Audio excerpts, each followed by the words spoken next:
Elon Musk's grandfather was even crazier than his grandson.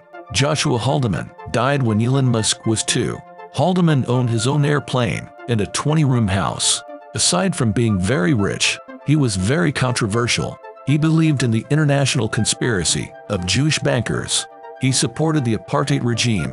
It was the reason he moved to South Africa. Of colored people, Haldeman wrote, "The natives are very primitive and must not be taken seriously." Musk's biographer dedicated a page and a half to Joshua and Haldeman.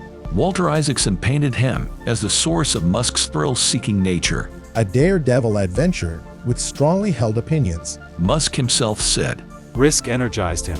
Joshua N. Haldeman was born in 1902 in a Minnesota log cabin.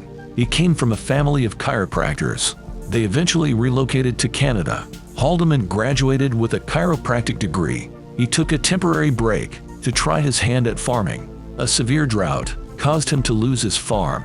That's when he turned to politics. Haldeman was a socialist, but around 1936, he shifted toward technocracy. He believed democracy had proven to be a failure and needed a scientific replacement. He became the leader of Technocracy Incorporated, a French political movement. During World War II, the group was banned in Canada. Haldeman's house was raided. He earned a $100 fine or 2 months in jail. Haldeman tried starting his own political party, but it tanked. He ended up sharing the Social Credit Party of Canada. It gained notoriety for its anti-Semitic stance. In 1946, the party's newspaper printed the Protocols of the Elders of Zion, a fabricated text about a Jewish plot for global dominance. Haldeman supported the report wholeheartedly. He made an unsuccessful bid for Parliament. In 1950, he made a sudden decision to leave Canada for South Africa. Up until that point, Haldeman was living in Regina. The chiropractic practice allowed him to own an airplane.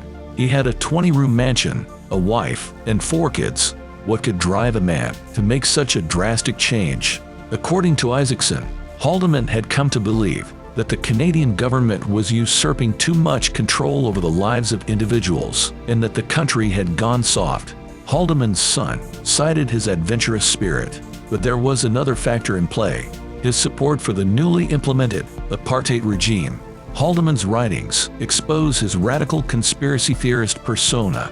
In his view, apartheid South Africa was destined to lead white Christian civilization against the international conspiracy led by Jewish bankers. Once Haldeman settled in South Africa, he didn't hold back. He started targeting black Africans in his rhetoric. He portrayed them as primitive, but he also claimed that they were happy. "We have 2 native garden boys in the summer and 1 in the winter and a native girl." Musk never brought up these parts of his grandfather's life. He preferred to talk about his adventures. Haldeman did fly his plane all across Africa and the world. He went on a dozen trips to find a lost city in the Kalahari Desert. But he was definitely more than just an adventurer.